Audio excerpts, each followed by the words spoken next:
গুলো কিভাবে একটা ব্যবস্থাপনার মাধ্যমে সুন্দর একটা পরিবেশ তৈরি করা যায় ক্যাম্পাসে, ওইটা আমার মাথায় প্রথম চিন্তা আসে।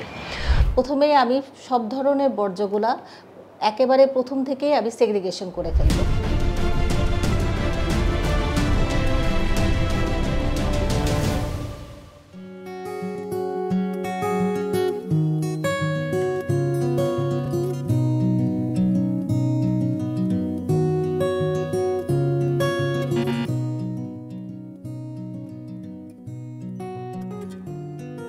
ঠিক এই ভুলটাই আমরা করি প্রতিদিন, আর এখান থেকে শুরু হয় আমাদের না জানার গল্প এবং বদভ্যাসের পরিণতি।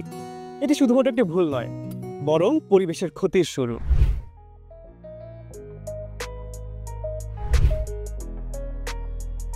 আজকে আমরা ঠিক যে জায়গায় দাঁড়িয়ে, সেই ড্যাফোডিল ইন্টারন্যাশনাল ইউনিভার্সিটি ক্যাম্পাসে এই সমস্যার সমাধানে যেন এক ধাপে গিয়ে প্রায় 100 একর জমির উপর এবং তার আশেপাশের এলাকা, বিশেষ করে ড্যাফোডিল স্মার্ট সিটিতে ঠিক কোন পরিকল্পনায় আধুনিকভাবে বর্জ্য ব্যবস্থাপিত হচ্ছে, সেই গল্পই জানবো ক্যাম্পাস টিভির আজকের এই বিশেষ পর্বে। সাথে আছি আমি SM অভি।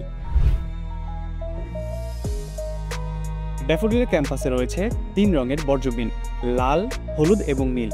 তাছাড়া প্রতিটির গায়ে লেখা কি ফেলতে হবে সেখানে।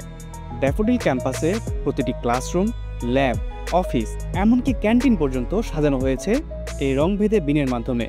ব্যবস্থাপনার বিষয়গুলো তখনই আমার মাথায় আসে যে এই ক্যাম্পাসে যে বর্জ্যগুলো আসতেছে, এখানে তো বিভিন্ন ধরনের বর্জ্য আছে, মেডিসিনাল আছে, তারপরে তোমার হাউস হোল্ড আছে, তারপরে বায়োডিগ্রেডেবল যে বর্জ্যগুলো আছে। তো এইগুলো কিভাবে একটা ব্যবস্থাপনার মাধ্যমে সুন্দর একটা পরিবেশ তৈরি করা যায় ক্যাম্পাসে, ওইটা আমার মাথায় প্রথম চিন্তা আসে।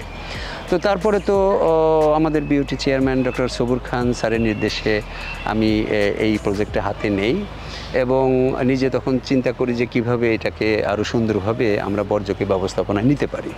লাল রঙের এই বিনটিতে হ্যাজার্ডাস বর্জ্য যেমন ভাঙা গ্লাস, ধাতব পদার্থ, ল্যাব বর্জ্য ফেলা হয়ে থাকে। হলুদ রঙের বিনে শুকনো বর্জ্য যেমন প্লাস্টিক বোতল, পলিথিন জাতীয় পদার্থ ফেলা হয়। তাছাড়া নীল রঙটিতে ভেজা বা জৈব পদার্থ যেমন খাবারের উচ্ছিষ্ট, কাগজ, পেপার ওয়ালে ফালানোর জন্য ব্যবহার করা হয়। কিন্তু দুঃখজনকভাবে আমরা অনেকেই এই বিনগুলোর সঠিক ব্যবহারই জানি না।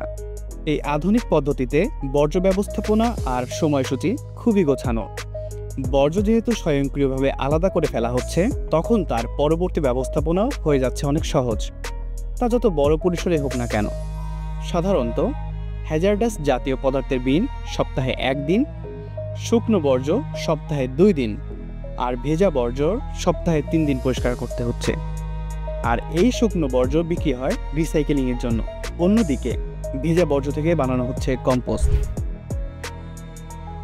পরিবেশ বিশেষজ্ঞ এবং খাত সংশ্লিষ্টরা এই ব্যবস্থাকে শুধুমাত্র একটি প্লাস্টিক ওয়েস্ট ম্যানেজমেন্ট নয়, বরং সলিড ওয়েস্ট ম্যানেজমেন্টের জন্য একটি আধুনিক এবং ভালো ওয়েস্ট ম্যানেজমেন্ট হিসেবে বিবেচনা করে থাকেন।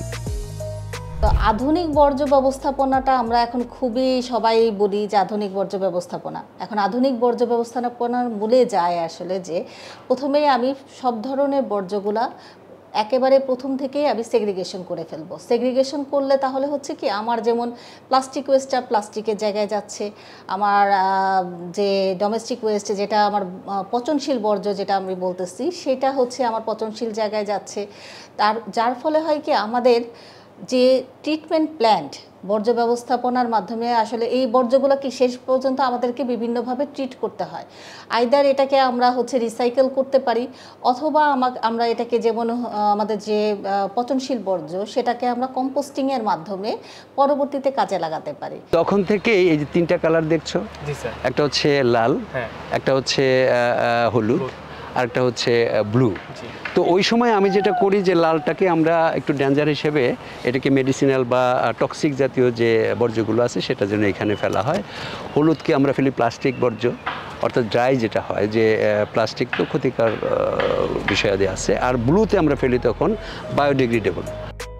একটি প্লাস্টিক বোতল সঠিক বিনে ফেলা হয়তো আপনার জন্য বড় কিছু নয়, তবে আপনার কি ছোট কাজ বদলে দিতে পারে আমাদের পৃথিবী। দেখা হবে পরের কোনো আয়োজনে, ইনশাল্লাহ।